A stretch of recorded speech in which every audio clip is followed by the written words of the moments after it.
The Upanishads begin with a warning, not against gods, neither against a prayer, nor against devotion, but against a mistake. A mistake so ancient that even sacred fire could not burn it away. The Vedas themselves say, rituals will not free you. The Mundaka Upanishad speaks quietly, but what it says is very radical. The knowers of Brahman say there are two kinds of knowledge to be known, the higher and the lower.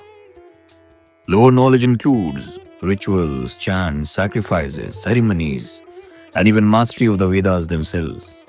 The Upanishads call this Apara Vidya, not false and neither useless, but rather incomplete.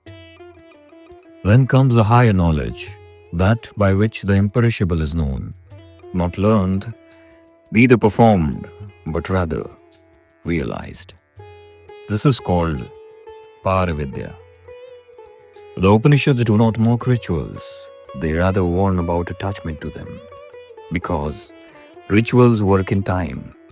You perform an action, you wait, you receive a result, and finally the merit is earned. The very heaven is reached. But heaven ends. The Mundaka Upanishad gives a very brutal image.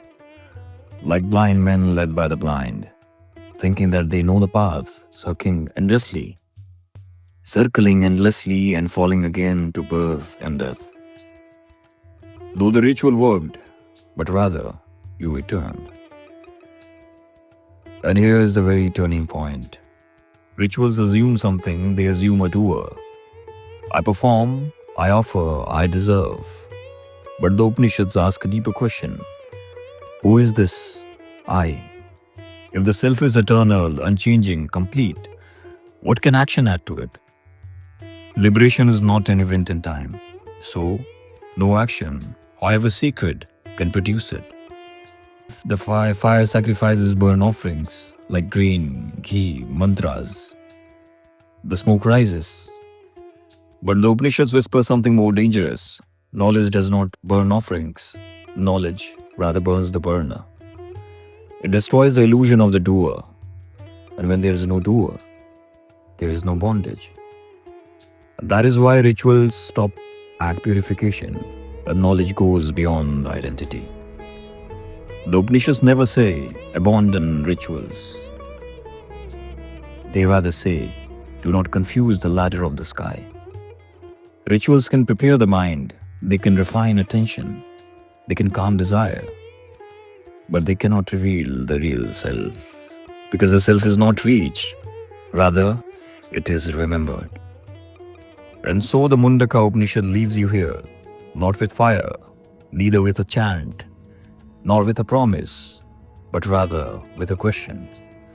If you are not the doer who has been performing all along, when rituals end, religion ends. When knowledge dawns, you end. When that supreme reality is realized, the knot of the heart is cut. All doubts are destroyed. When all karma comes to an end. If you like the contents of my channel, don't forget to like, comment and subscribe to my channel for more such enlightening contents. For the time being, thank you.